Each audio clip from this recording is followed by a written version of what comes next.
ተመስገን ላረክልኝ ነገር እንኳን ባይመጥንህም ተባረክ አባ ተባረክ ለውለታ ምላሽ ምስጋና ላብዛልህ በጭንቅ ቀኖቼ ሁሉ ከጎኔ ነህ ስብራቴን ሳካፍል መቼ ደከመ ሁሉ በታኝም ጊዜ የትም አልሄድም። የተወደዳችሁ የእግዚአብሔር ቤተሰቦች ሰላም ለእናንተ ይሁን። እንደምን ከረማችሁ? እንደምን ሰነበታችሁ? ክብር ለአምላካችን ለእግዚአብሔር ይሁንለት። ሁሉ ሰላም ነው ወይ? ሳምንታችሁ፣ ወራቶቻችሁ፣ ጊዜያቶቻችሁ እንዴት ናቸው? እግዚአብሔር የተባረከው። እኔ ጋ ሁሉ ነገር ሰላም ነው። ጌታን እጅግ አድርጌ አመሰግናለሁ። ተባረኩ። በጣም ነው የምወዳችሁ። ዘመናችሁ ይባረክ። ዛሬ መልእክት ይዤ ነው የመጣሁት። እግዚአብሔር አምላክ የተመሰገነና የተባረከ ይሁን። የምናነበውም የመጽሐፍ ቅዱስ ክፍል ኦሪት ዘጸአት ላይ ያለ ሐሳብ ነው። እሱን ክፍል እንግዲህ እናነባለን። ከዛ አጭር ጸሎት አድርጌ ቀጥታ እግዚአብሔር ወደ ሰጠኝ መልእክት አልፋለሁ ማለት ነው። ጌታ የተመሰገነ ይሁን ለዘላለም። ክብር ለእግዚአብሔር ለአምላካችን ይሁንለት። እግዚአብሔር በዚህ መልእክት በኃይል እንደሚናገረን አምናለሁ። ጌታን ደግሞ አመሰግናለሁ። ጌታ ስሙ የተመሰገነ ይሁን። አጭሩን ክፍል ነው የማነበው ምክንያቱም ጊዜ ስለማይኖረን። ኦሪት ዘጸአት ምዕራፍ 14 ቁጥር 15 ላይ የእግዚአብሔር ቃል እንዲህ ይላል። እግዚአብሔርም ሙሴን አለው፣ ለምን ትጮህብኛለህ? እንዲጓዙ ለእስራኤል ልጆች ንገር። አንተም በትርህን አንሳ፣ እጅህንም በባህሩ ላይ ዘርጋ፣ ክፈለው። የእስራኤልም ልጆች በባህር ውስጥ በየብስ ያልፋሉ። እነሆም እኔ የግብፃውያንን ልብ አጸናለሁ፣ በኋላቸውም ይገባሉ። በፈርዖንና በሰራዊቱም ሁሉ በሰረገሎቹም በፈረሰኞቹም ላይ ክብር አገኛለሁ። ግብፃውያንም በፈርዖንና በሰረገሎቹ በፈረሰኞቹም ላይ ክብር ባገኘው ጊዜ እኔ እግዚአብሔር እንደሆንሁ ያውቃሉ። በእስራኤልም ሰራዊት ፊት ይሄድ የነበረው የእግዚአብሔር መልአክ ፈቀቅ ብሎ በኋላቸው ሄደ። የደመናውም አምድ ከፊታቸው ፈቀቅ ብሎ በኋላቸው ቆመ። በግብፃውያን ሰፈርና በእስራኤል ሰፈር መካከል ገባ። በዚያም ደመናና ጨለማ ነበረ። በዚህ በኩል ግን ሌሊቱን አበራ። ሌሊቱንም ሁሉ እርስ በርሳቸው አልተቀራረቡም ብሎ ይናገራል። እግዚአብሔር የተመሰገነ ይሁን። ለምን ትጮህብኛለህ? እንዲጓዙ ለእስራኤል ልጆች ንገር ይላል እና የመልእክቴ ርዕስ የሚሆነው እንዲጓዙ ለእስራኤል ልጆች ምን በል? ንገር። እግዚአብሔር አምላክ የተመሰገነ ይሁን። ክብር ለኢየሱስ ይሁን። እስቲ እንጸልያለን አጭር ጸሎት። ጌታ ሆይ እናመሰግንሃለን። በጌታ በኢየሱስ ስም ተናገረን ዛሬ በዚህ ቃል። አቤቱ የዘላለም አምላክ በኢየሱስ ክርስቶስ ስም ጌታ ሆይ እኛም ጉዞ ጀምረናል። ከጉዟችን እንዳንገታ ወደኋላ እንዳንል በጌታ በኢየሱስ ስም በጉዟችን እንድንቀጥል የሚያስችለንን መልእክት እንድትለቅልን እኔ ጸልያለሁ። በኢየሱስ ስም በምንም ሁኔታ ውስጥ ቢሆን ከመጓዝ እንዳንከለከል እግዚአብሔር አባት ሆይ በኢየሱስ ስም ትረዳን ዘንድ ጸልያለሁ። ጌታው ተስፋ አስቆራጭ ነገር እንኳን ቢገጥመን፣ አትችሉም የሚል ነገር እንኳን ቢመጣ ጌታ ሆይ በእግዚአብሔር ግን ሁሉን እንችላለንና በተቻለው በእግዚአብሔር በሚቻለው ጌታው ወደፊት እንጂ ወደኋላ እንዳናፈገፍግ በኢየሱስ ክርስቶስ ስም ታግዘን ዘንድ ጸልያለሁ። እስራኤልን ብቻ የተናገርክ አይደለም፣ ዛሬም ቃልህ እኛን ይናገራል። በኢየሱስ ስም ተናገረን። እኔም ከዚህ በፊት ከምገልጽበት መንፈስ ሌላ በልዩ መንፈስ ጌታው ቃልህን እንድገልጥና እንድናገር አንደበቴን ትከፍት ዘንድ ለምናለሁ። ክብርና ምስጋና በሰማይ በምድር ለአንተ ይሁን። በዚህ መልእክት አንተ ክበር ጌታ ሆይ። ብዙዎች ጌታ ሆይ እግዚአብሔሩ በዚህ መልእክት ይሄ መልእክት መልህቅ ሆኗቸው እግሮቻቸውን ጌታ ወደፊት እንዲያፈጥን እንዲጓዙ እንዲራመዱ እግዚአብሔር አባት በኢየሱስ ስም ታግዝ ትረዳ ዘንድ ጸልያለሁ። ክብር ውዳሴ ለአንተ በሰማይ በምድር ይሁን። ተመስገን በኢየሱስ ስም አሜን። እግዚአብሔር አምላክ የተባረከና የተመሰገነ ይሁን። በጣም ያው የምታውቁት መልእክት ነው፣ ምንባብ ነው፣ የምንባብ ክፍል ነው። ነገር ግን ልዩ መልእክት አለው። እግዚአብሔር የተመሰገነ ይሁን ለዘላለም። ለምን ትጮህብኛለህ? እንዲጓዙ ለእስራኤል ልጆች ንገር፣ አንተም በትርህን አንሳ ነው የሚለው። እንዲጓዙ ለእስራኤል ልጆች ንገር። እንግሊዘኛው በተለይ በጣም የሚገርም ነው። እግዚአብሔር የተመሰገነ ይሁን። Then the Lord said to Moses, why do you cry out to me? Tell the Israelites to go forward ነው የሚለው። ለእስራኤል ልጆች ወደፊት እንዲሄዱ ንገራቸው። ለምን በእኔ ላይ ታለቅሳለህ? ለምን ታለቅስብኛለህ ነው የሚለው። በጣም የሚገርም ነው። እግዚአብሔር አምላክ የተመሰገነ ይሁን ለዘላለም። ይህንን ምንባብ እንደው ምዕራፍ 14ን በሙሉ ስታነቡት እንደ ህዝብ የተፈተነበት፣ እንደ መሪ የተፈተነበት ምንባብ ነው።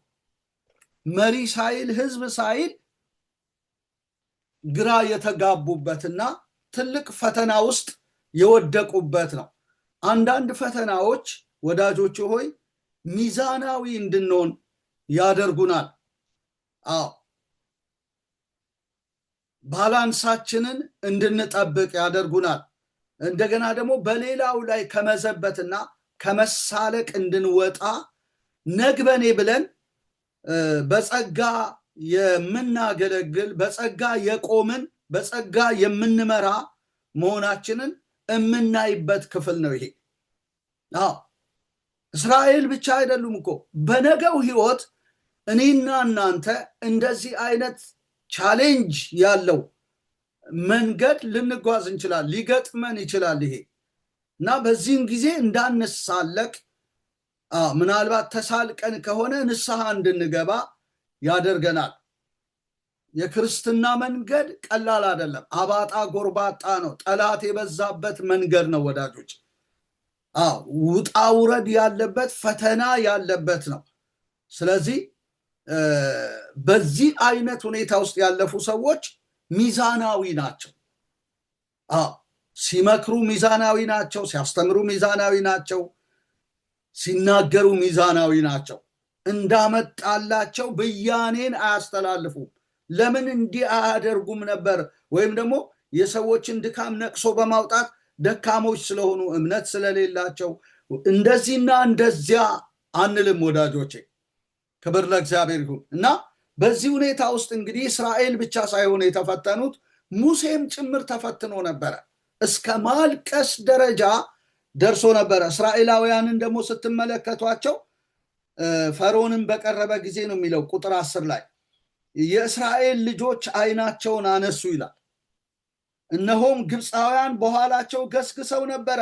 የእስራኤልም ልጆች እጅግ ፈሩ፣ ወደ እግዚአብሔርም ጮሁ። ሙሴንም በግብፅ መቃብር ስላልኖረ በምድረ በዳ እንሞት ዘንድ አወጣህንን? ከግብፅ ታወጣን ዘንድ ይህ ያደረክብን ምንድር ነው? በምድረ በዳ ከምንሞት ብንገዛላቸው ይሻላልና ተወን፣ ለግብፃውያን እንገዛ ብለን በግብፅ ሳለን ያልን ቃል ይህ አይደለምን አሉት ብሎ ይናገራል። መክሰስ ጀመሩ ወዳጆቼ። ተወን ብለንህ አልነበረምን? በግብፅ ሳለን ለነርሱ እንገዛ ብለንህ አልነበረም ወይ?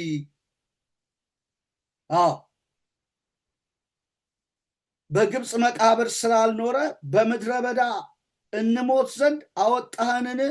ከግብፅ ታወጣን ዘንድ ይህ ያደረክብን ምንድን ነው ብለው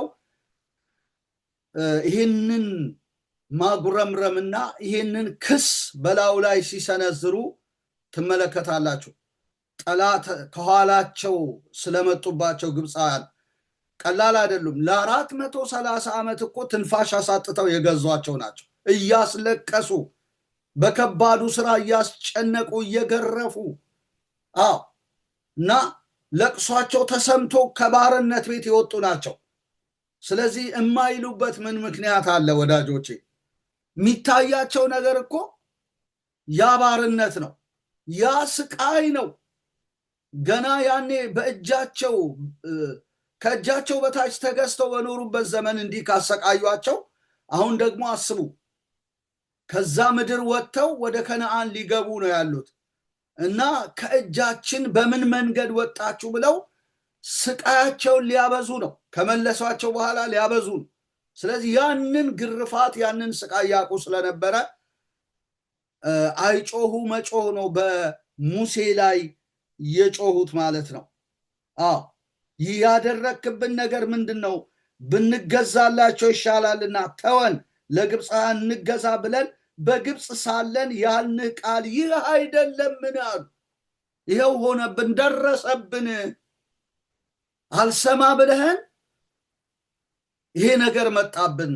ይሄ ትልቅ ሜስ ነው። ይሄ ትልቅ የአንተ ስህተት ነው። ስላልሰማህን ነው መልሰ ለባርነት ልትዳርገን እንደዚህ ያደረከን።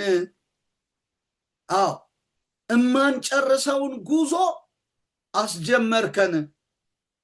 ስሜታዊ አደረከን።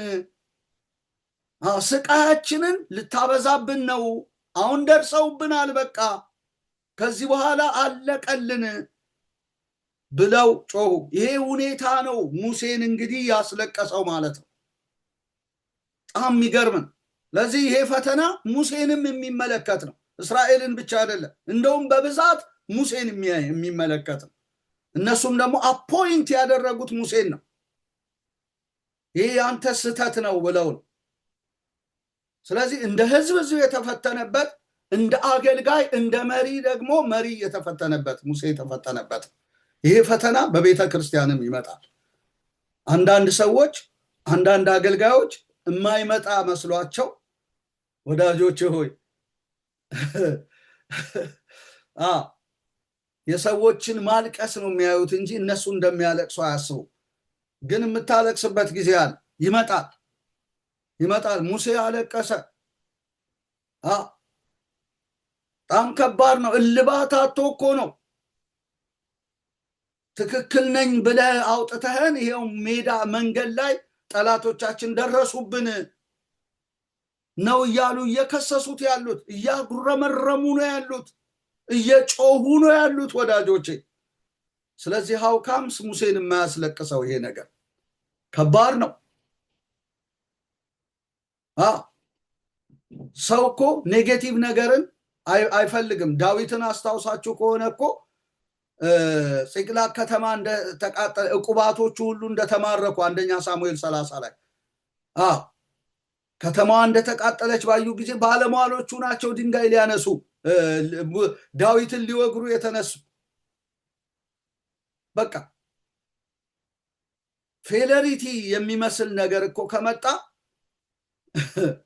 ማንም አያጽናናህም። ሰው ሁሉ አንተ ላይ በይኖና ፈርዶ ነው ድንጋይ የሚያነሳብህ።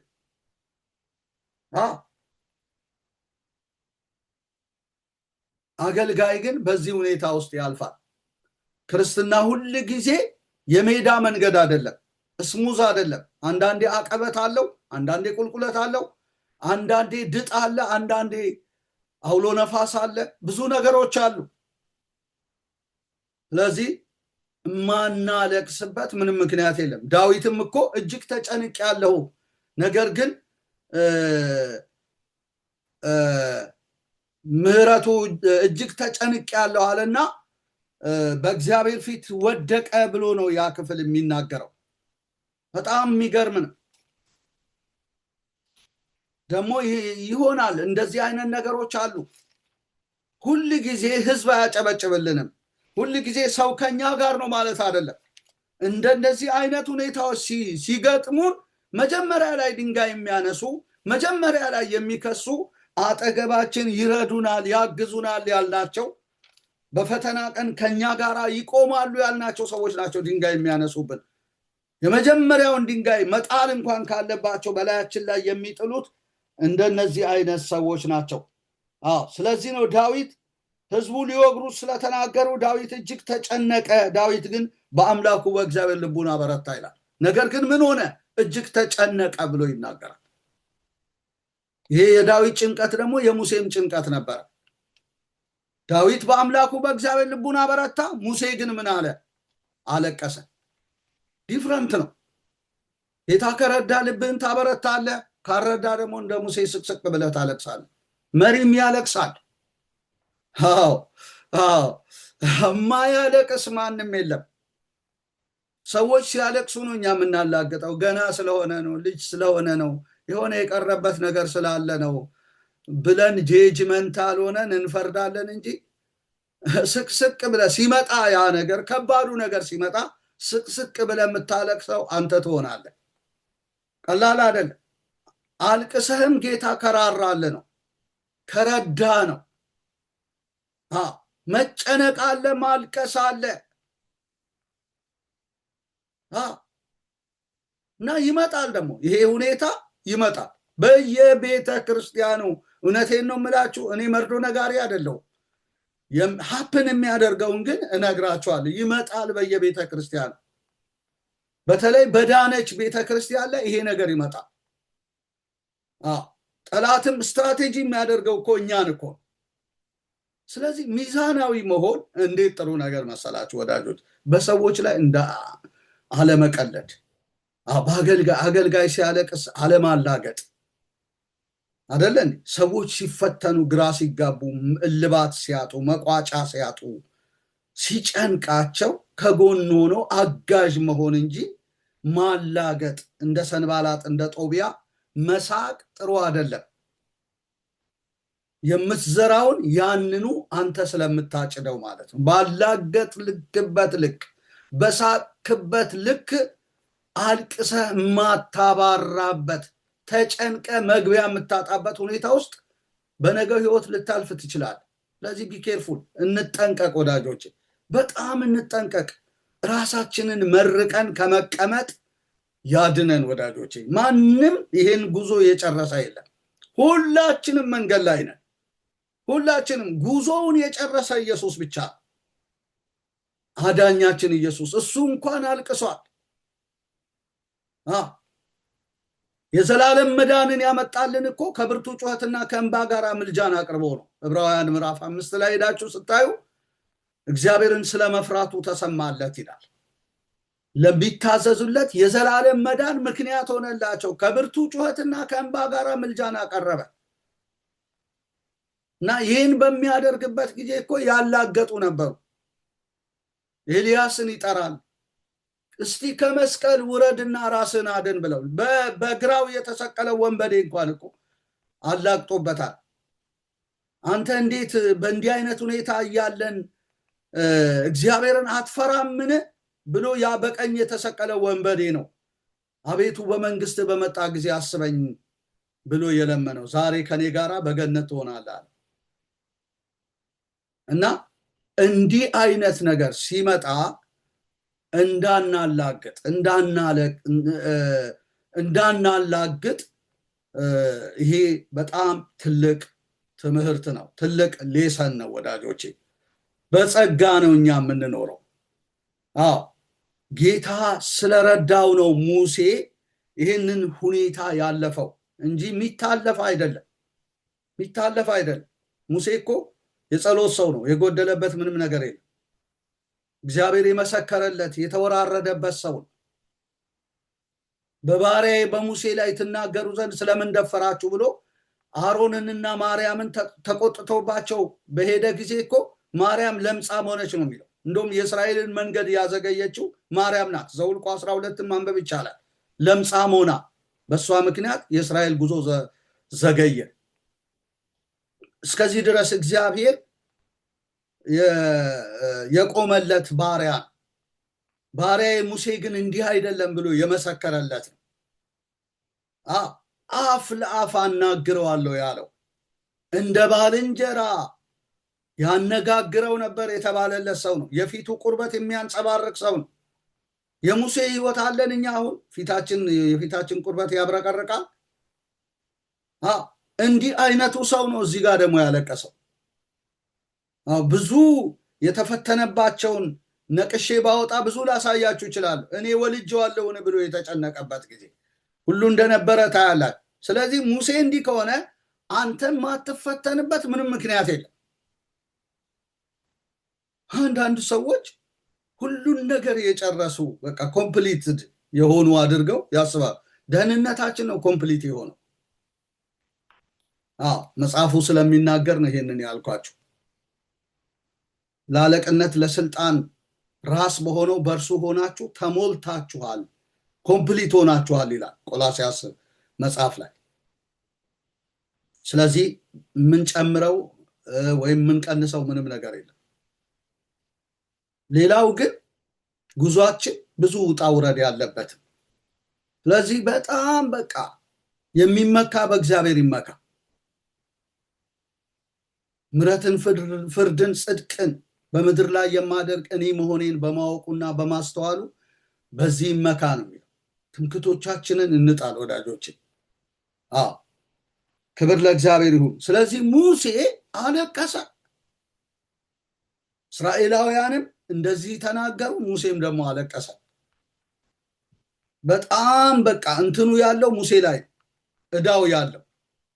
ስለዚህ ሙሴ አለቀሰ። ስለዚህ ነው ለምን ትጮህብኛለህ ያለው፣ ለምን በእኔ ላይ ታለቅሳለህ ያለው። ለዛ ቀላል አይደለም። ከዛ በኋላ ነው ኢንስትራክሽን የሰጠው እንዲጓዙ። በጣም ይገርማል። ለእስራኤል ልጆች ንገር አለው ይላል። የእግዚአብሔር ዓላማው እንዲጓዙ እስራኤላውያን ጉዞን እንዲቀጥሉ ነው ፍላጎቱ። እስራኤላውያን ግን ምንድነው ብንገዛላቸው ምነው ተወን ብለን በግብፅ ሳለን አልነገርንህምን የሚል ነው። እግዚአብሔር ደግሞ እንዲጓዙ ንገር ነው። አያችሁ፣ እግዚአብሔር የተመሰገነ ይሁን። ያስጀመረ እግዚአብሔር ስለሆነ ያስጨርሳልና እንዲጓዙ ንገር ነው። የእግዚአብሔርና የሰው የሐሳብ ልዩነት አያችሁ። ሰው የሚለው ሌላ፣ እግዚአብሔር የሚለው ሌላ። እኛ ሁሌ ስሜቶቻችንን ተከትለን የምንለው ነገር አለ፣ እግዚአብሔር ደግሞ የሚለን ነገር አለ። አያችሁ፣ እንዲጓዙ በእንዲህ አይነት ጉሩምሩምታ ውስጥ ሆነው እግዚአብሔር ግን የሚለው እንዲጓዙ ንገር ነው። አንተም ለምን ታለቅሳለህ ነው። እግዚአብሔር አምላክ የተመሰገነ ይሁን ለዘላለም። እንዲጓዙ ንገር። ጎ ፎርዋርድ ነው፣ በቃ ወደፊት እንዲሄዱ ሙቭ ፎርዋርድ ይለዋል። በሌላው እንግሊዘኛ ሄዳችሁ ቱ ሙቭ ፎርዋርድ ይላል። ሙቭ እንዲያደርጉ እግዚአብሔር የተመሰገነ ይሁን ለዘላለም። ዛሬ እኔና እናንተ ባጋጠመን ነገር ምን እያልን ይሆን? እግዚአብሔርስ ምን እያለን ነው? ስለዚህ ራስህን ብቻ አታዳምጥ፣ አምላክህን ስማ። አምላክህ ምን ይላል? እግዚአብሔር ሆይ አንተ ምን ትላለህ? በዚህ በገጠመኝ ነገር፣ በደረሰብኝ ነገር አንተስ ምን ትላለህ ማለት ጥሩ ነው ወዳጆቼ። አንዳንድ ጊዜ ስሜቶቻችንን እያዳመጥን በቃ ብዙ ነገር እንላለን። መከራው ወደ ራሳችን ህይወት ይመልሰንና ራሳችንን እንድናዳምጥ እንድንረግም ሁሉ ሊያደርገን ይችላል። እዛ ሁኔታ ውስጥ ከመግባታችን በፊት እግዚአብሔር ሆይ አንተ ምን ትላለህ ማለት በጣም ጥሩ ነው ወዳጆቼ። እኛም ካልነው ይልቅ ሰዎችም ስለኛ ከሚሉት ነገር ይልቅ እግዚአብሔር ያለው ይበልጣል። እግዚአብሔር ያለው ይበልጣል። እግዚአብሔር የተመሰገነ። ዳዊት በእግዚአብሔር ልቡን ካበረታ ከዛ ሁኔታ ውስጥ ወጥቶ አንተ ልብህ የማይበረታበት ምን ምክንያት አለ? እግዚአብሔር ያወጣል። ከዛ ወዳጆቼ እግዚአብሔርን ከሰማው ከየትኛውም ሁኔታ ውስጥ እግዚአብሔር አንተን ያወጣል። በመጀመሪያ ከተጎዳበት የስሜት ህዋሳቶቻችን ከተጎዳበት ነገር ውስጥ ነው አንተን በመጀመሪያ የሚያወጣው።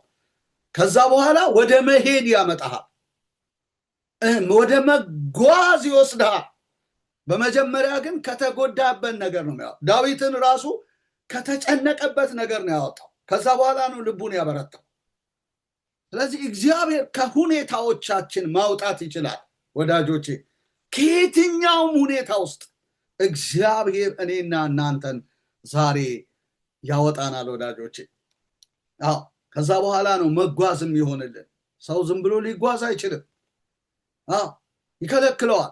ሐሳቡ የደረሰበት ሐሳብ የመጣበት ነገር ይከለክለዋል። ነገር ግን ከዛ ሁኔታ ውስጥ ከወጣ ምን ይሆናል? ይጓዛል። እግዚአብሔር አምላክ የተመሰገነ ይሁን። ጌታ የሚፈልገው ዛሬም እንድንጓዝ ነው። ተቀምጠን እንድናለቅስ አይደለም፣ ወይም ደግሞ ምን ነው ብለን እንድንማረርም አይደለም ወዳጆቼ። እንድንጓዝ ግን እግዚአብሔር ይፈልጋል። ስለዚህ እንድጓዝ እግዚአብሔር ይፈልጋል በሉ። እንደ ባለ ትዳር ተጓዙ፣ እንደ ክርስቲያን ተጓዙ፣ እንደ አገልጋይ ተጓዙ። እግዚአብሔር ወዳየላችሁ ነገር ለመድረስ መጓዝ ዋና ነገር ነው። እኔም ልጓዝ እናንተም ተጓዙ እላችኋለሁ። እግዚአብሔር የተባረከ ይሁን። መጓዝ አለብን። በቃ መሄድ አለብን።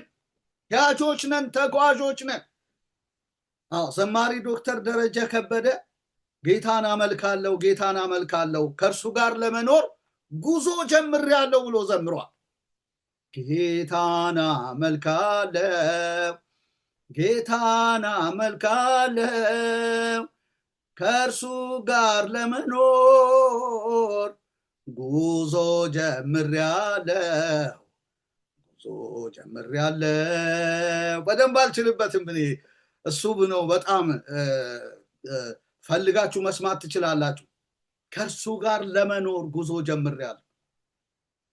ስለዚህ ጉዞ የጀመረ ሰው መጓዝ ነው ያለበት። እግዚአብሔር በምንም አይነት ሁኔታ ውስጥ መጓዝ ነው፣ መቆም የለብንም። አይታችሁ ከሆነ ኢየሱስ ወደ ቢታንያ ካወጣቸው በኋላ ባረካቸው ይላል። ከዛ እየባረካቸው ወደ ሰማይ ሲወጣ ወጣ ይላል። ደቀ መዛሙርቱ ቆመው ስለነበረ እነዛ ነጫጭ የለበሱ መላእክት ስለምን ቆማችኋል? ከእናንተ ወደ ሰማይ ሲወጣ ያያችሁት ኢየሱስ ተመልሶ ይመጣል አላቸው። ስለዚህ መቆማችን አስፈላጊ አይደለም፣ መቆም የለብንም። እግዚአብሔር የተመሰገነ። የሚያቆሙ ነገሮች ሲመጡ አትቁሙ ወዳጆች። የሚያስለቅሱ ነገሮች፣ እንዳትጓዙ የሚከለክሉ ነገሮች ሲመጡ መጓዝን ምረጡ። ከዛ በኋላ ነው ወደ ኢየሩሳሌም ሄደው በሮቻቸውን ዘግተው መጸለይ፣ ኃይል እስኪቀበሉ ድረስ በኢየሩሳሌም መቆየትን ምርጫቸው ያደረጉት። ለዛ ነው ቆመው ነበረ ማለት ነው። በቃ አብቅቷል ብለው ወደ ቤታቸውም ተመልሰው ሁሉ እኮ ነበረ። ወደ ቤት መመለሳቸውን አልፈለገም፣ መቆማቸውን አልፈለገም። ኃይልን ግን እንዲቀበሉ ፈለገ። እግዚአብሔር አምላክ የተባረከ ይሁን ለዘላለም። ስለዚህ ከጉዞ መታቀብ የለብንም፣ መቆም የለብንም፣ እያለቀስን መቅረት የለብንም፣ ግራ ተጋብተን መጓዝ አለብን። መሄድ ነው ወደፊት ያለብን። ለመጸለይ ሊሆን ይችላል፣ ለመስበክ ሊሆን ይችላል። መጓዝ ነው ያለብን። ስለዚህ እስቲ እጓዛለሁ በሉ። እግዚአብሔር የተባረከ። አልቆምም በሉ። ክብር ለኢየሱስ ይሁን። አሜን። እግዚአብሔር አምላክ የተመሰገነ ይሁን ለዘላለም። ይህንን መልስ ነው ሙሴ ካገኘ በኋላ ባህሩን ለመክፈል በትሩን ያነሳው። እግዚአብሔር አምላክ የተባረከ ይሁን። ኢየሱስ ክርስቶስ ለዘላለም ጌታ። ክብር ለእግዚአብሔር ለአምላካችን ይሁን። ስለዚህ ወዳጆች ሆይ ማልቀስ አስፈላጊ አይደለም። ለምን በሉ። ምክንያቱን ልንገራችሁ። ምክንያቱ ምንድን ነው ብላችሁ ብትሉ ህዝቡን ከነአን ሊያገባ ቃሉን ሰጥቷል። እንደገናም በፈርዖን ላይ ክብርን ሊያገኝ በግንኙነት እየተከታተለ ነው ያለው። ቃሉን ሰጥቷል። ሄዳችሁ ያንን ክፍል ስታዩ ዘጸአት 14 ቁጥር 4 ላይ እግዚአብሔር ቃሉን ሰጥቷል። ለሙሴ እግዚአብሔርም ሙሴን እንዲህ ብሎ ተናገረው ነው የሚለው። ዘጸአት 14 ቁጥር 1 ላይ ሄዳችሁ ስታዩ እንዲህ ብሎ ተናገረው ካለ በኋላ ቁጥር 4ን ስናነብ እኔም የፈርዖንን ልብ አጸናለሁ፣ እርሱም ያባርራቸዋል፣ በፈርዖንና በሰራዊቱም ሁሉ ላይ ክብር አገኛለሁ፣ ግብፃውያንም እኔ እግዚአብሔር እንደሆን ያውቃሉ ብሎ ነግሮት ነበረ። በግብፃውያን ላይ ክብርን አገኛለሁ፣ ያባርራቸዋል፣ በፈርዖንና በሰራዊቱ ሁሉ ላይ ክብርን አገኛለሁ። ልቡን በመጀመሪያ ምን አደርጋለሁ? አጸናለሁ። ያባርራቸዋል፣ በፈርዖንና በሰራዊቱ ላይ ክብርን አገኛለሁ፣ ግብፃውያንም እኔ እግዚአብሔር እንደሆን ያውቃሉ ብሎ ነግሮት ነበረ። ያንን ቃል ነው ሙሴ የረሳው እና ማልቀስ ጀመረ በተፈጠረው ክስተት። እስራኤላውያን አይናቸውን አንስተው ግብፃውያንን ተመልክተው ኮንፊውዥን ውስጥ ሲገቡ፣ ግራ ሲጋቡ ያ ሁኔታ ሙሴን ወረሰ።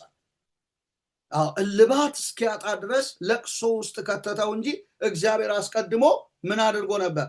ነግሮት ነበረ። ክብርን በግብፃውያን ላይ አገኛለሁ፣ ልቡን አጸናለሁ፣ እርሱም ያባርራቸዋል፣ በፈርዖንና በሰራዊቱም ሁሉ ላይ ክብርን አገኛለሁ ብሎት ነበር። አባረረ ማለት አሸነፈ ማለት አይደለም። ሰዎች ልባቸውን አጽንተው ሊያባርሩን ሁሉ እኮ ይችላሉ። አሸናፊ መስለው በላያችን ላይ ሊገለጡ ይችላሉ። የመጨረሻውን ውጤት ግን ስናይ ውጤቱ የኛ ይሆናል ማለት ነው። አሸናፊ የተባለው ተሸናፊ ይሆናል። እግዚአብሔር አምላክ የተመሰገነ። ያባረረ ሁሉ አሸናፊ አይደለም። ልቡን አጽንቶ የተከታተለ ሁሉ ድል ነሺ አይደለም ወዳጆቼ። ልክ አሁን እኮ ፈርዖን እንደተከታተለ ያዕቆብን እኮ ላባ ተከታትሎታል። ምነው ተከተለኝ ጠላቴ ከኋላ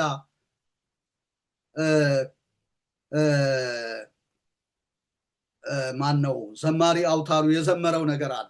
ምነው ተከተለኝ ጠላቴ ከኋላ ተዋት ትከተለኝ ሀይ የሚለው ጠፋ። ማን ነው ሀይ የሚለው ጠፋ። ፋንታዬ ነው ከፍ ማለት ለኔ አለ። ድርሻዬ ነው ከፍ ማለት ለኔ። ከፍ ማለት ለኛ ድርሻችን ከሆነ ከፍ እንላለን ወዳጆች። ፋንታችን ከፍ ማለት ከሆነ ከፍ እንላለን። ስለተከታተለ ከፍታችንን ሊመልስ አይችልም። ሀይ የሚለው ቢያጣ እንኳን የኛን ከፍታ ሊከለክል አይችልም ወዳጆች። ስለዚህ በጥቂቱ ነገር መናጥ የለብንም፣ መፍራት የለብንም ወዳጆች። የክርስትናን ደግሞ ጣዕም የምናውቀው በዚህ ውስጥ ነው ወዳጆች። የተከታተለ ሁሉ ልቡን አጽንቶ የተከተለ የገሰገሰ ከመንገድ ሊመልስ የገሰገሰ ሁሉ አያስቀረ። ትቀጥላለህ። እግዚአብሔር ከፍታ እየጨመረ ይሄዳል።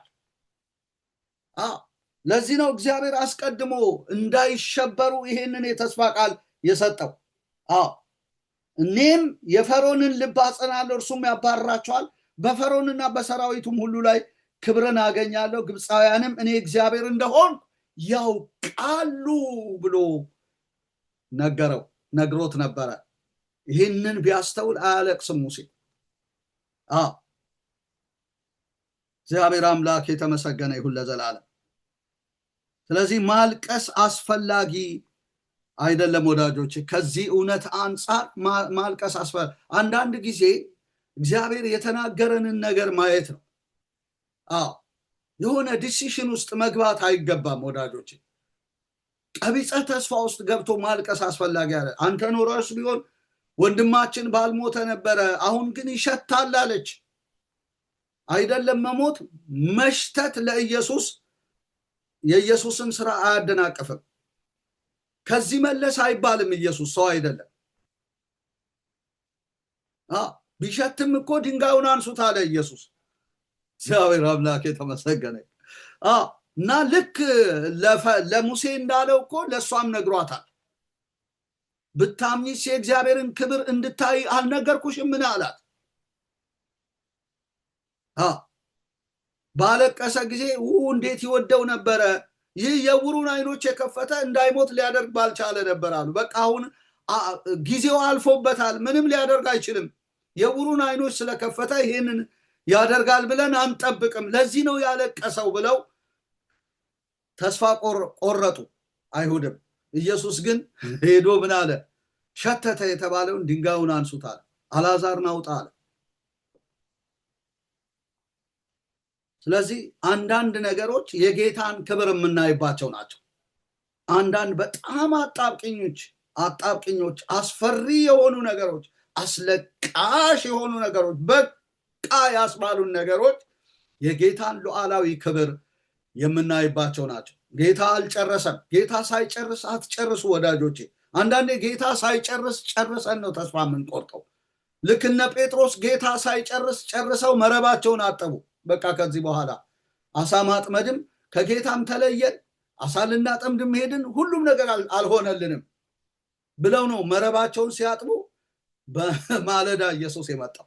በቀኝ ጣሉታል። ሌሊቱን ሙሉ ጌታዊ ስንደክም አድረናል፣ ምንም የያዝነው ነገር የለ፣ አሁን ግን በቃል መረቡን እጥላለሁ ብሎ አንድ ብሎ በጌታ ተማምኖ መረቡን ጣለ። ከዛ አጥምዶ የማያውቀውን ነገር ነው ያጠመደ። ስለዚህ ጌታ ሳይጨርስ አትጨርሱ ወዳጆቼ። አትጨርሱ። ከኋላችሁ የመጣውን የጠላትን ግስጋሴ አይታችሁ፣ ድንፋታ አይታችሁ አትፍሩ፣ አትጨርሱ። በቃ እዚህ ጋር ያበቃል የኔ ነገር፣ የተደመደመ ነው አትበሉ። ባበቃ ነገር ላይ ጌታ ይመጣ። እግዚአብሔር የተመሰገነ። ባለቀ ነገር ላይ ጌታ ይመጣ። ለዚህ ነው እኮ ኑሃሚን ቸርነቱን በሕያዋንና በሙታን ላይ አልተወም አለች። ለእግዚአብሔር ይሄ ቦዔዝ የተባረከ ይሁን አለች። እግዚአብሔር የተባረከ ማራ በሉኝ ብላ ነበር እኮ። ባዶዬን መለሰኝ እግዚአብሔር፣ በሙላት ወጥቼ ባዶዬን መለስ። አስጨንቆኛል፣ አዋርዶኛል። በቃ ከዚህ በኋላ የኔ ነገር ምንም የሚታሰብ አይደለም። ስሜም ማራ ነው። ከዚህ በኋላ አልታሰብም፣ አልጎበኝም አለች። ነገር ግን እንዳለችው አይደለም። እግዚአብሔር አዳዲስ ጉብኝቶችን አምጥቶ ነበረ። እግዚአብሔር እኮ እንደ ልጅነት ዘመናችን የሚያዘምረን አምላክ ነው። አባብላታለሁ፣ ወደ ምድረ በዳ ወስዳታለሁ፣ ለልቧም እናገራለሁ፣ የአኮርን በር ከፍትላታለሁ። ሆሴዕ 2 ላይ በዚያም እንደ ልጅነቷ ዘመን ትዘምራለች። የመዘመር ዘመን ይመጣል። የመዘመር ዘመን አለ። በእግዚአብሔር እንዘምራለን ወዳጆቼ። መጣለት እኮ ለእስራኤል ሕዝብ የመዘመር ጊዜ። ባህሩ ተከፍሎ አልታሰበም። በእስራኤል ልብ ውስጥ ቀርቶ በመሪው በሙሴ ልብ ውስጥ የለም የባህር መከፈል። በእግዚአብሔር ኢንስትራክሽን ነው። ለእግዚአብሔር ታዞ ነው። በእምነት ታዞ ከሚጮህበት ጩኸት ውስጥ ወጥቶ፣ ከለቅሶ ውስጥ ወጥቶ፣ ከምልጃ ውስጥ ወጥቶ። አሁን የምልጃ ጊዜ የለቅሶ ጊዜ አይደለም፣ የመጮህ ጊዜ አይደለም። አሁን ሙቭ ፎርዋርድ የምታደርግበት ጊዜ፣ በእምነት ታዘ ባህሩን የምትከፍልበት ጊዜ ነው አለው። ከዛ በኋላ ነው ዝማሬ የመጣ ወዳጆች። አይደለም ዝማሬ ባህር ይከፈላል ብለው አላሰቡ። ተከፈለ። ግን ያስጀመረ እግዚአብሔር እንዲያደርጉ ያስጨርሳል። በእግዚአብሔር የጀመሩ ሰዎች ባህር እየተከፈለላቸው ያቋርጣሉ፣ ይሄዳሉ፣ ይጓዛሉ። ኢያሪኮ እየተናደ ይጓዛሉ ወዳጆቼ። እግዚአብሔር የተባረከ። ያስጀመረ እግዚአብሔር ነገርህን መና ያደርገው። ጠላት ደርሶበት ያንተ ነገር በትንትኑ አይወጣ። ማንም ያስጀመረን ጌታ ነው፣ ያስጨርሰናል። እኔ አምናለሁ ወዳጆቼ፣ በእናንተ የጀመረውን ስራ እስከ ኢየሱስ ክርስቶስ ቀን ድረስ አለ ፊልጵስዩስ መጽሐፍ ላይ እንዲፈጽመው አለ። ይህንን ተረድቻለሁ። እግዚአብሔር የተባረከ ይሁን ለዘላለም። ያስጀመረ እግዚአብሔር ያስጨርሳል። ስለዚህ አንተ ምንድነው ማድረግ? መጓዝ ነው ያለብህ። ማልቀስ የለብህም። አዎ ነገሩ አስለቃሽ ነው። አዎ ተስፋ አስቆራጭ ነው። ይሁን እንጂ ግን ጉዞ ያስጀመረ እግዚአብሔር ነው። እነ ሙሴን ያስጀመረ እኮ እግዚአብሔር አይደለም እንዴ? የበጉን ደም በጉበኑ ላይ እንዲረጩ አድርጎ በእምነት ፋሲካንና ደምን መርጨት በእምነት እንዲያደርግ አድርጎ እኮ ያስጀመረው እግዚአብሔር ነው እንዴ። ሙሴ እንኳን በረጨው የበግ ደም ካመለጠ በእኛ ላይ የተረጨው እኮ የክርስቶስ ደም ሀ ብሎ ረጭቶ ያስጀመረን ነፍስ አባታችን እኮ ክርስቶስ ነው። የጠመጠመ ቄስ አይደለም፣ ወይም ድስት የደፋ ጳጳስ አይደለም ያስጀመረን እኛ፣ ወይም ደግሞ ከረባት ያሰረ ፓስተር አይደለም ያስጀመረን። በሰማይ ያለ ሊቀ ካህናችን፣ ዛሬም በአብ ፊት የሚማልድልን ጌታ፣ ደሙ የሚጮህልን ኢየሱስ ነው ያስጀመረን። ከአቤል ደም ይልቅ የሚሻለውን በመናገር የሚታወቀው ያ ደም በላያችን ተረጭቶ ነው የጀመርነው። ከዛ ባርነት ቤት ወጥተን ያስጀመረን እግዚአብሔር በየትኛውም ሁኔታ ውስጥ ያስጨርሰናል። ባህሩ ሞልቶ እያለ ግንቡ አላስኬድ እያለ ወዳጆች አማሌቃውያን በፊታችን እያሉ እንጨርሳለን።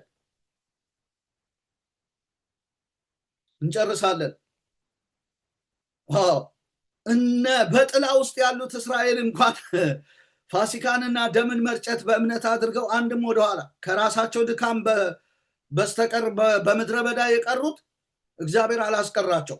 ሁሉም ተሻግሮ እንዲወርስ ነው፣ ከነአን እንዲገባ ነው። ስለዚህ መጓዝ አለባችሁ ወዳጆች። በምን አይነት ሁኔታ ውስጥ እንዳላችሁ ባላውቅ፣ የሚበላ የሚጠጣ ላይኖር ይችላል። ፈተናዎቻችን ልዩ ልዩ ናቸው፣ ወደኋላ የሚመልሱ። ቤታችን ባዶ ሊሆን ይችላል። ስደት የበዛብን ልንኖር እንችላለን። ጠያቂ የሌለን በብዙ አጣብቂኝና ውጣ ውረድ ውስጥ ያለን ሰዎች ልንኖር እንችላለን። ያስጀመረን ጌታ ስለሆነ መቀጠል፣ ባይብል ስቴዲ መቀጠል፣ አገልግሎት መቀጠል፣ ቸርች መሄድ መቀጠል፣ ሁሉን ነገር መቀጠል ነው። በቃ መንፈሳዊ ስራዎቻችሁን ቀጥሉ ወዳጆቼ። መናቅ ገጥሟችሁ ሊሆን ይችላል። ከዚህ በኋላ ዋጋ የላችሁም ተብላችሁ ሊሆን ይችላል። ከእናንተ ጋር ለቅሶ የተቀመጡ ሊኖሩ ይችላሉ።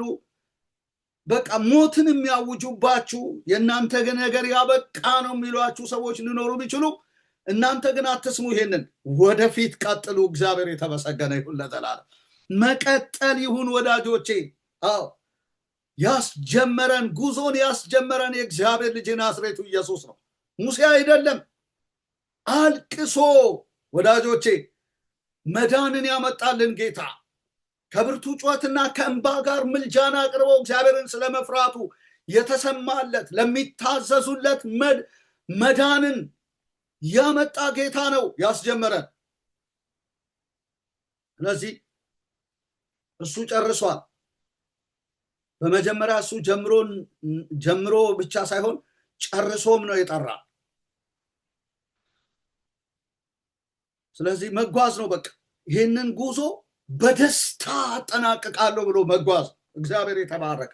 አንዳንድ ሰዎች አላድሏቸው ብሎ ነው መሰለኝ አትጨርስም ጉዞ፣ አገልግሎት አትቀጥልም የሚሉዋል። እግዚአብሔር ይቅር ይበላቸው። እቀጥላለሁ በለው። ያንተ ነገር በጣም አሳሳቢ ነው። የማያሳስብ እያሳሰባቸው አሳሳቢ ነው ያንቺ ነገር። ትዳርህ አሳሳቢ ነው፣ ኑሮ አሳሳቢ ነው። ያንተ ነገር ክርስቲያን ሆኖ አገልጋይ ሆኖ ምንም አያሳስብም በለው። በቃ ለእኔ የሚያስብልኝ ፍጻሜና ተስፋ ይሰጠኝ ዘንድ የሰላም እንጂ የክፉ ሀሳብ የሌለው ጌታ ከኔ ጋር አለ በለው። አያሳስብ አይደለም የኔ ነገር፣ የራስ ነገር እንኳን አያሳስብ በለው። እግዚአብሔር የተባረከ እና ጉዞ የጀመራችሁ ወደፊት ሂዱ፣ ቀጥሉ ብዬ ላበረታታ ወዳጆች ሆይ እወዳለሁ። እግዚአብሔር የተባረከ። ማልቀስ አስፈላጊ አይደለም። እግዚአብሔር ቃሉን ሰጥቷል። የተስፋ ቃል አለ፣ ቃሉን ሰጥቷል። ተስፋ ገና አልሞላም ነው የሚለው። ያ ተስፋ እስኪሞላ ድረስ ያን ትጋት እስከ መጨረሻው እናሳያለን ይላል።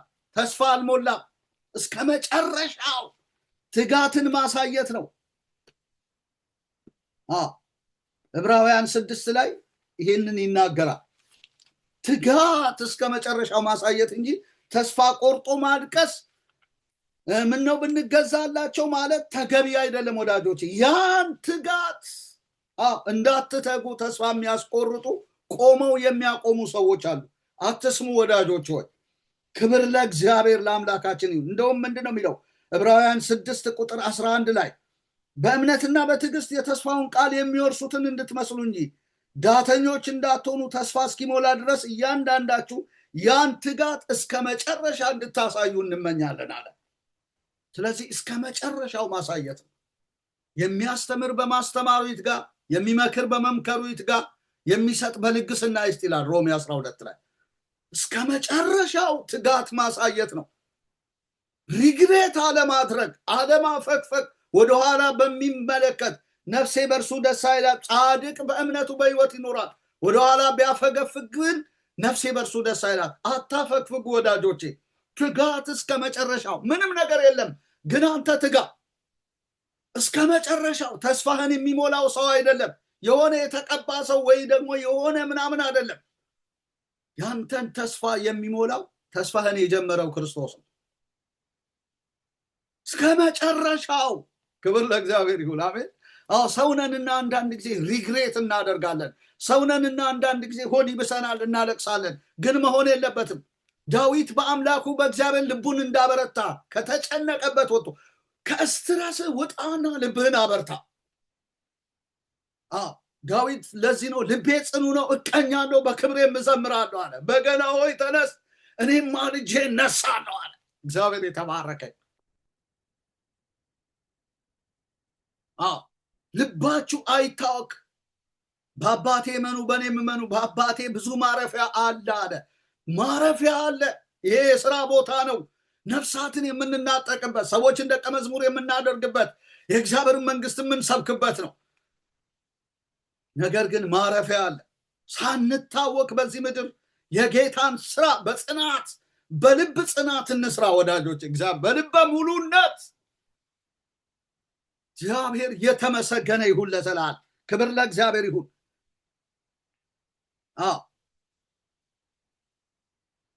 ስለዚህ ማልቀስ አስፈላጊ አይደለም ካለበት ጊዜ ጀምሮ ለእስራኤላውያንም እግዚአብሔር ይህንን መልእክት አመጣ። እስራኤላውያን ወደፊት ለመንቀሳቀስ ራሳቸውን ማዘጋጀት አለባቸው።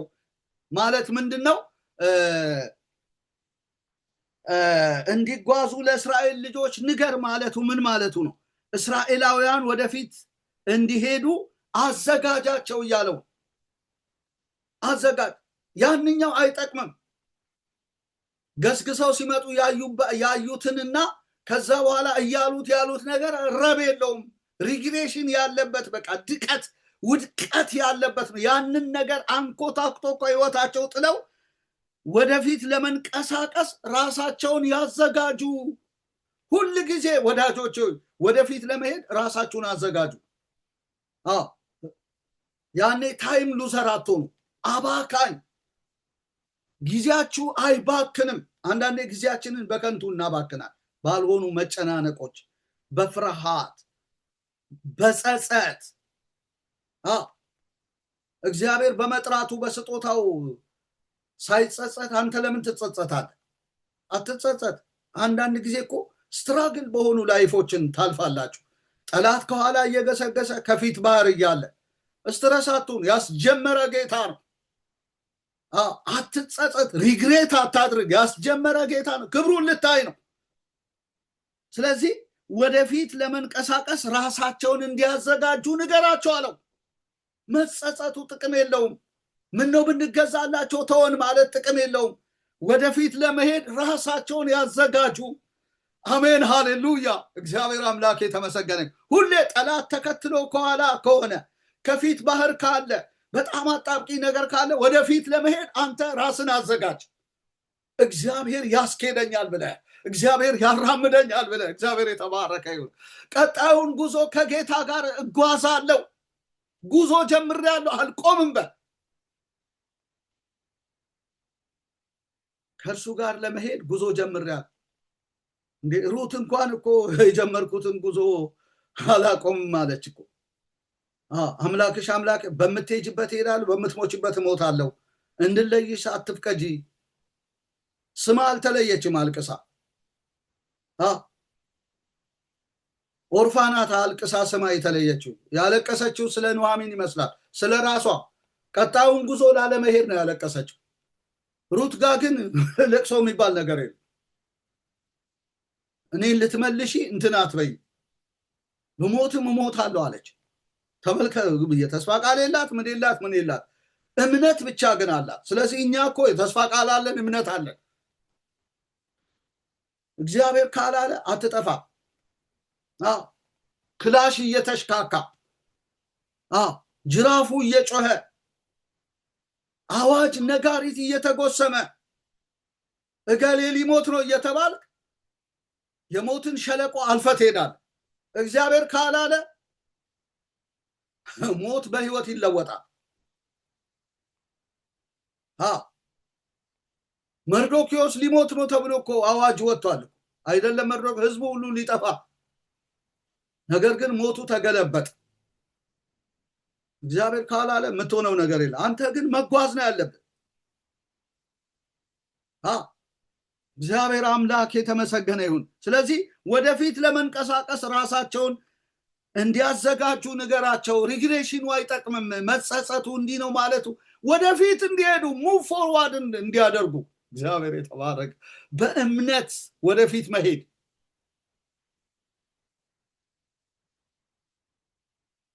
ውጣ ከለቅሶና እስራኤልን አዘጋጅ ወደፊት እንዲሄዱ ሙቭ ፎርዋርድ እንዲያደርጉ እንዲንቀሳቀሱ አዘጋጃቸው። መዘጋጀት አለባቸዋል።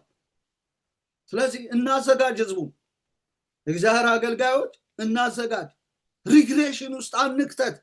አንዳንድ ቦታ ታውቃላችሁ እሳት የለበሰውን አገልጋይ ወደ ሪግሬሽን ያመጡታል፣ ወደ ጸጸት። ምን ቀን ነው ይሄንን አገልግሎት የመረጥኩት? ምን ቀን ነው? ደክመው የሚያዳክሙ አገልጋዮች አሉ። ከእንዲህ አይነት አገልግሎት ያውጣን ወዳጆች። ከደከምን በራችንን ዘግተን መጸለይ ነው እንጂ የኛን ድካም በሌላው ላይ ማራገፍ የለብንም። የእስራኤል ድካም እኮ ነው ሙሴ ላይ የተራገፈው። ሙሴን እንኳን አያችሁ የለቅሶ ሰው አደረጉት። አንዳንድ ቦታ እንደዚህ አይነት ሰዎች አሉ። እኔ ላገኛቸው እንኳን አልፈልግም። የሚገርባችሁ ነገር እንዳይመከሩ ትልልቆች ናቸው።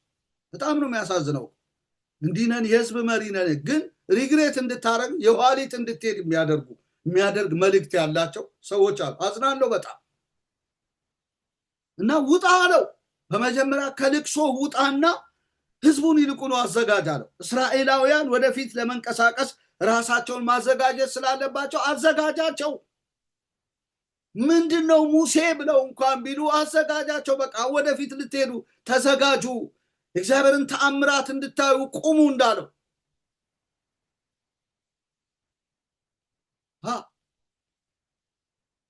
ሁሌ ወደፊት ለመሄድ መዘጋጀት ነው ወዳጆች። መዘጋጀት። እግዚአብሔር አምላክ የተመሰገነ ይሁን ለዘላለም። በአዲስ ኪዳንማ በቃ ወደፊት ነው የምንሄደው። አንተም ደግሞ ባህሩን ለመክፈል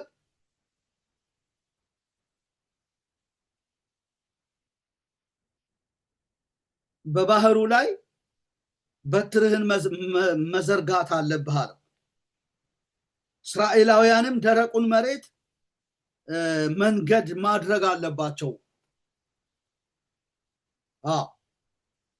ብሎ ተናገረው። እግዚአብሔር አምላክ የተመሰገነ ይሁን ለዘላለም።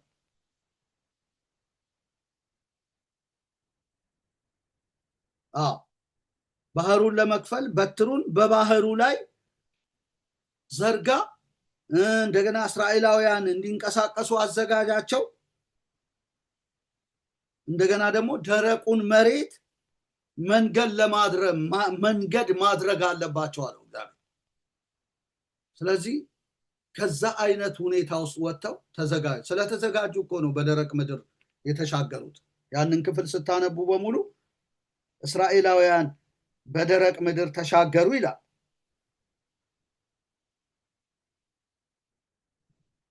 ከዛ ሪግሬሽን፣ ከዛ አይነት ጸጸት፣ ከዛ አይነት ማጉረምረም ውስጥ ወጥተው ባህሩን ካደረቀው በኋላ የእስራኤልም ልጆች በባህሩ መካከል በየብስ ገቡ፣ ውሃውን በቀኛቸው በግራቸው እንደ ግድግዳ ሆነላቸው ይላል። በባህሩ መካከል ምን ነው ከሚሉበት ነገር ወጥተው፣ ለምን? ሙሴ አዘጋጃቸው። ሙሴም ካለበት ሁኔታ ወጣ፣ እስራኤላውያንም ካሉበት ሁኔታ ወጡ። ስለዚህ መውጣት ይሆንልን ካለንበት ሁኔታ። አሜን ወዳጆቼ፣ መውጣት ይሆንልን። እግዚአብሔር ያወጣ። ሃሌሉያ! እስቲ አሜን። ክብር ለእግዚአብሔር። እግዚአብሔር ከለቅሶ ያወጣ፣ ከሪግሬሽን ያወጣ፣ ከፍርሃት ያወጣ። እግዚአብሔርን ኢንስትራክሽን ተከትለን እንድንሄድ ያደርጋል እግዚአብሔር። ወጡ እነዚህ እስራኤላውያን ከተማረሩበት፣ ሙሴን ከሚከሱበት ነገር ወጡና በደረቁ ምድር እንደ ግድግዳ ሆኖላቸው በባህሩ መካከል በየብስ ገቡ ብሎ ይናገራል። በደረቁ ምድር ሊሻገሩ እግዚአብሔር አምላክ የተባረከ። እንደው እኔ ሊሻገሩ መግባታቸው አይደለም እኔ የገረመኝ፣ ከዛ ሁኔታ ስትረስ ውስጥ መውጣታቸው። አሁን የሚያስቸግረን መውጣት ነው አይደል? እንድንወጣ ብዙ ጸሎት እጅ ተጭኖ በተለያዩ አገልጋዮች ትንቢት እንዲነገርልን እንፈልጋለን። እንደዚህ እግዚአብሔር ያወጣል። እጅም ተጫነ ምንም ተባለ፣ ግን እግዚአብሔር አምላክ ያወጣል ወዳጆች። እስራኤላውያንን እንዳወጣ በባህሩ መካከል በየብስ እንዲገቡ እንዳደረገ ከእግዚአብሔር ሐሳብ ጋር ተስማምተው እኮ ያዋጣናል። ከጌታ ሐሳብ ጋር መስማማት ወዳጆች። አሁንም ካንተ ጋር መስማማት ይሻላል ብሎ እኮ ዘማሪና መጋቢ ዳንኤል አምደ ሚካኤል ዘምሯል። ካንተ ጋር መስማማት ይሻላል። ከእግዚአብሔር ጋር ተስማሙ ወዳጆች። ሁሌ ከአምላክ ጋር ተስማማ። እግዚአብሔር የተባረከ ይሁን። እሱ ያለው ነው የሚያሳልቀን ወዳጆች። እኛ ያልነው አይደለም፣ እኛ ያሰብነው፣ እኛ ያልነው ሳይሆን እግዚአብሔር ያለው ነው የሚያዋጣን ወዳጆቼ። ሁሌ ከእርሱ ጋር መስማማት ነው ወዳጆች። እግዚአብሔር አምላክ የተባረከና የተመሰገነ ይሁን። እና ስለተስማሙ እኮ ነው በየብስ የገቡት። ውሃውን በቀኛቸውና በግራቸው እንደ ግድግዳ የሆነላቸው እንዲሁ አይደለም፣ እነርሱም ተስማምተው ነው። እግዚአብሔር ብቻ እንደ ግድግዳ አድርጎት ሙሴ ባህሩን ስለከፈለው ብቻ ሳይሆን እስራኤላውያንም ስለተስማሙ ነው። ስምምነት አደረጉ፣ አመኑ። ከዛ አይነት ሪግሬሽን፣ ከዛ አይነት ጸጸት፣ ከዛ አይነት ምሬት ወጥተው በእግዚአብሔር ሐሳብ ተስማሙ። እግዚአብሔር የተመሰገነ። እንደ ግድግዳ ሆነላቸው ይላል።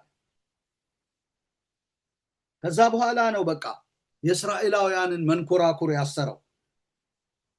ግብፃውያንን በደመና አምድ ውስጥ ሆኖ በእሳት የተመለከተው ወደ ጭንቅ ያገባቸው ከዛ በኋላ ነው። ስለዚህ እግዚአብሔር ጠላትን ወደ ጭንቅ ሊያገባ አንተ ከእግዚአብሔር ጋር ተስማማ። ካልተስማማ ጠላትን ወደ ጭንቅ ያገባ። መስማማት ነው በቃ እስከ መጨረሻው ድረስ ከእግዚአብሔር ሐሳብ ጋር መስማማት፣ እግዚአብሔር ካለው ጋር መስማማት። ቢመችም ባይመችም ቢሆንም ባይሆንም መስማማት የምትሆነው ሌሊቱ ይነጋል። ምንም እግዚአብሔር ልዩነትን ያደርጋል። በአንተና በጠላት ሰፈር እንዳትቀራረቡ ያደርጋል። ሁሌ ይገዛሃል ማለት አይደለም። የተከተለ ይመልሳል ማለት አይደለም። መስማማት ከእግዚአብሔር ጋር በጣም ወዳጆች ሆይ ያስፈልጋል። ለዚህ ነው ስለተስማሙ ነው እግዚአብሔር ለእስራኤላውያን ይዋጋላቸዋልና ከፊታቸው እንሽሽ አሉት። የሚያሸሽ ግብፃዊ ከፊታቸው እንሽሽ ብሎ መሸሽ ጀመረ። ሸሽቶም አላመለጠ፣ ሊሸሽም አልቻለም። መንኮራኩሩ ስለታሰረ በዛው በባህር ተደፈነበት፣ አሰጠመው እግዚአብሔር። እግዚአብሔር የተመሰገነ ይሁን።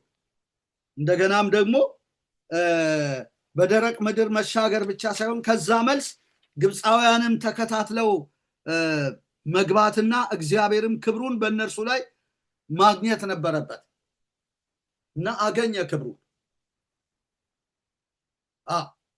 ክብሩን ለማሳየት ስለፈለገ።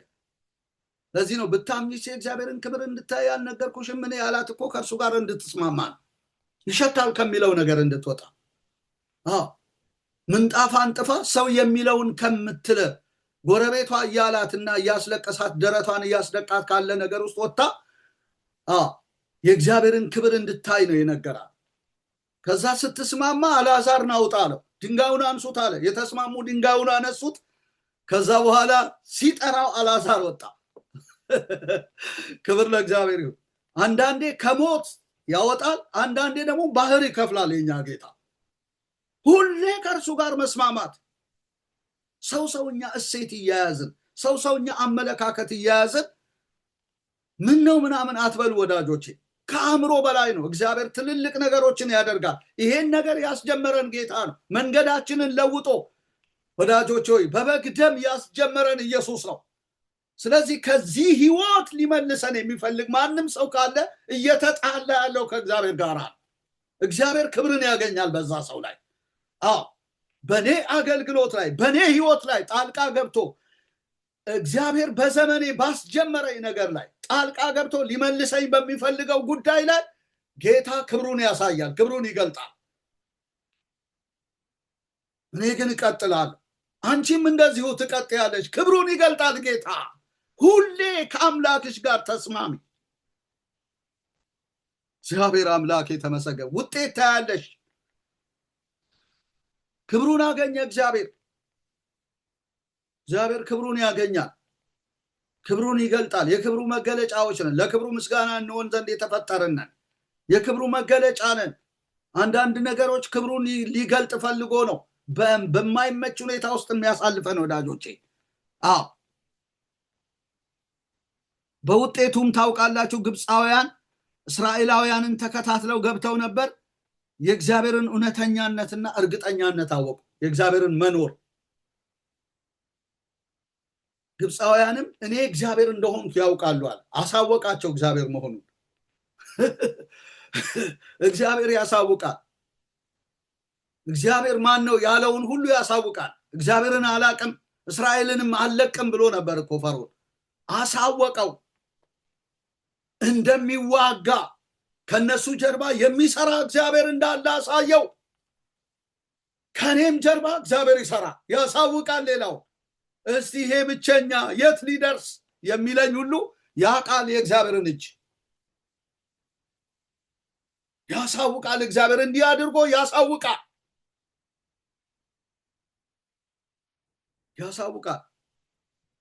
እኔ እግዚአብሔር እንደሆንኩ ያውቃሉ አለው። 430 ዓመት እኮ እግዚአብሔር የለም ብሎ ነው ያሰቃዩአቸው። እስቲ መጥቶም ያድናችሁ እንደሆነ እስራኤልን አላውቅም እግዚአብሔርን አልለቅም ብሎ። አዎ እንደውም እኮ አገር ሽቶበት ነው የተከተላቸው።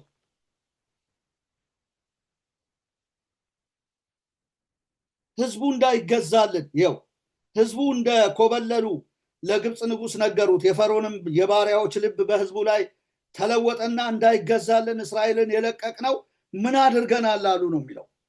ከዛ ነው ሰረገላውን አሰናብታ የለቀቅነው ህዝቡን ምን አድርገናል ብለው እንዳይገዛልን። አያችሁ የልብ ድንዳኔ።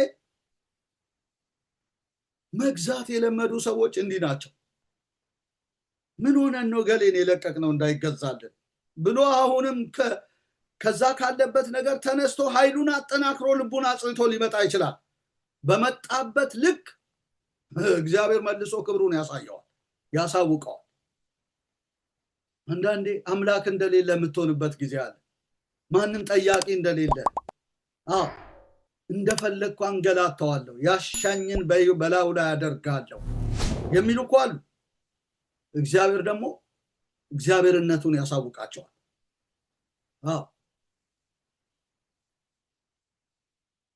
ያሳውቃል። ምንም እናነሳው ጦር የለም። እግዚአብሔር የሚያነሳውን ጦር ግን ጠላትህ አይቋቋምም። ያሳውቃል።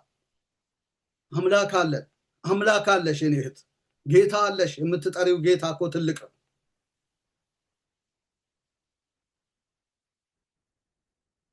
ምን አድርገን ነው የለቀቅነው?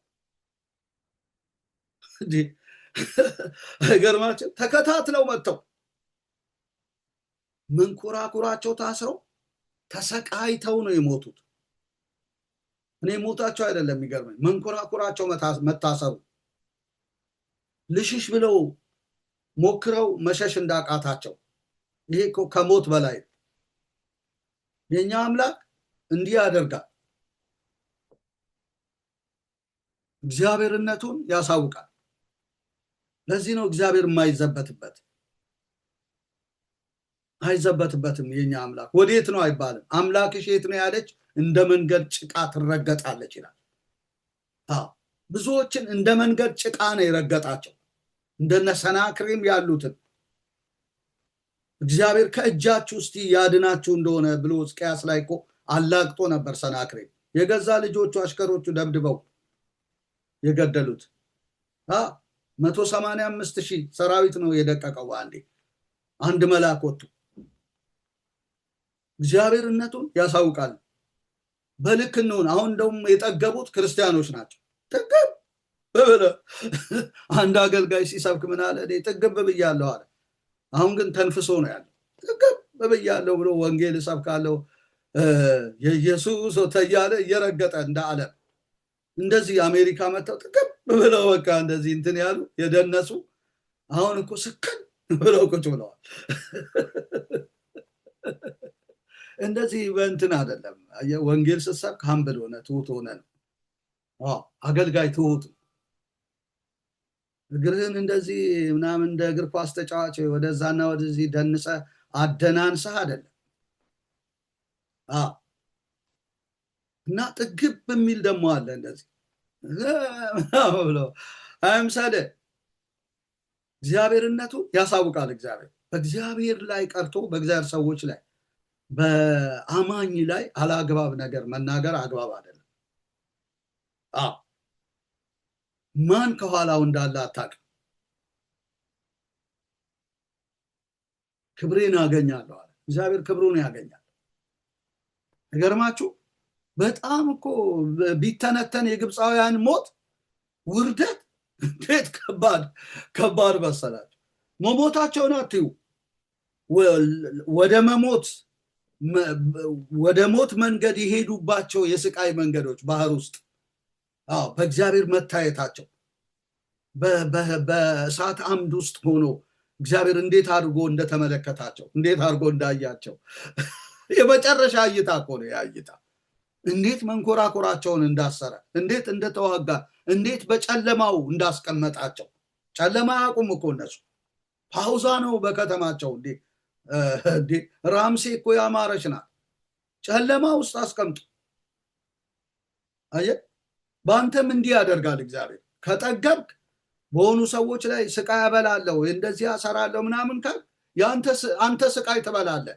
አበላለሁ ባልክበት አንተ መብላት ትጀምራለህ። አምላክነቱን ያሳያል። አንታበይ ወዳጆች፣ አትታበዩ። በኩራት አትናገር። አንታበይ። አገልጋይ የሆንን ሰዎች አንታበይ። በጌታ በኢየሱስ ስም በእግዚአብሔር ጸጋ ነው የምታገለግለው።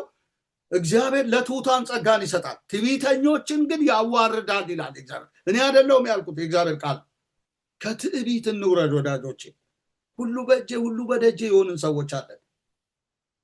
ከተማ ላይ ለምን በሙሉ አይናችሁ ታዩናላችሁ ምንል ሰዎች፣ በጣም አካሄዳችንን ለየት ታርገን ቀብረር የምንል ሰዎች፣ ከተንቀባረርክበት አውርዶ ያሻ ምንም አይደለህም ነግራል።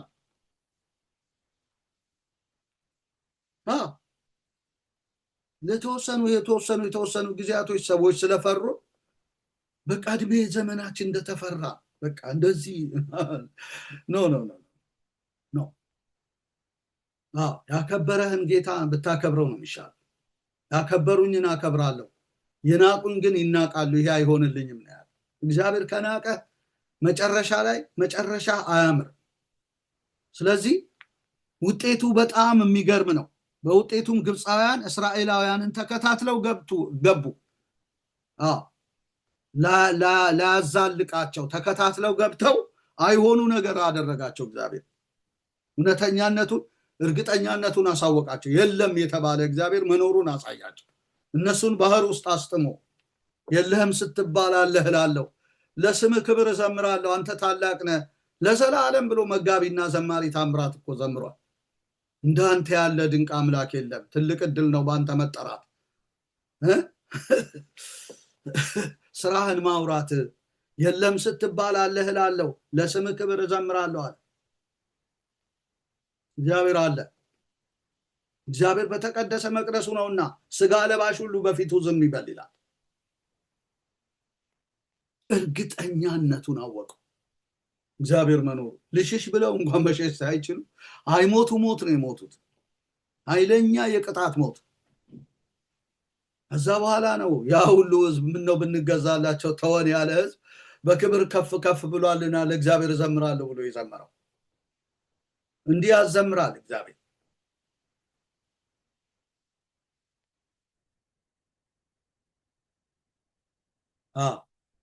ኃይለኛ ጠላት ቢወደቀው ማለት ነው። የነ ሙሴ ጠላት እነ ሙሴን ያስለቀሰ ትወድቃለህ። አንተ በተራ አይደለም ማልቀስ፣ ለማልቀስ እድል ሳታገኝ፣ ለንስሐ እድል ሳታገኝ ትሞታለህ። ማንም ስጋ ለባሽ አትታበይ፣ አንታበይ ወዳጆች። እና ስጠቀልለው መልእክቴን እንዲጓዙ ለእስራኤል ልጆች ንገር፣ እንዲጓዝ። ስለዚህ እንዲጓዙ ንገሯቸው። መጓዝ የተሳናቸው የከበዳቸው ሰዎች እጓዛለሁ ብለው ጉዞ ይቀጥሉ። ከዛ በኋላ የሚሆነውን የእግዚአብሔርን ስራ ያያል፣ ተአምራት ያያል። የሚሆነውን ታያለሽ እና በጉዞሽ ቀጥይ፣ በጉዞ ቀጥል። ጉዞን ያስጀመረ ጌታ ነው፣ ያስጨርሳል። ይሄ ነው መልእክቴ። ተባረኩ። ወዳችኋለሁ። ዘመናችሁ ይባረክ። ጌታ ሆይ እናመሰግናለን ስለላክልን ሕያው ቃል። ተባረክ የኔ ጌታ፣ በጌታ በኢየሱስ ስም በዚህ ቃል ይጽናኑ።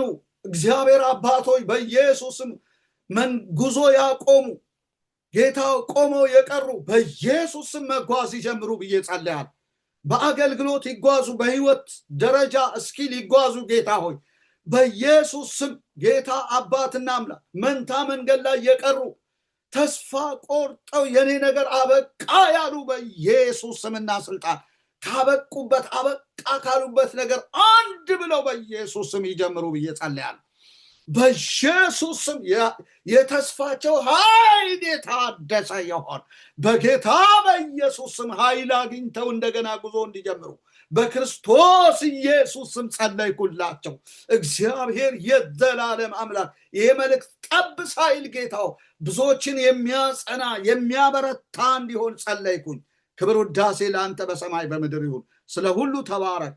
በኢየሱስ ክርስቶስ ጌታ ስም አሜን። ተባረኩ። በጣም ነው የምወዳችሁ። ዘመናችሁ ይባረክ። መልእክቴን አጠቃልያለሁ። ለብዙዎች ደግሞ እንዲደርስ እባካችሁ ሼር አድርጉልኝ እላለሁ።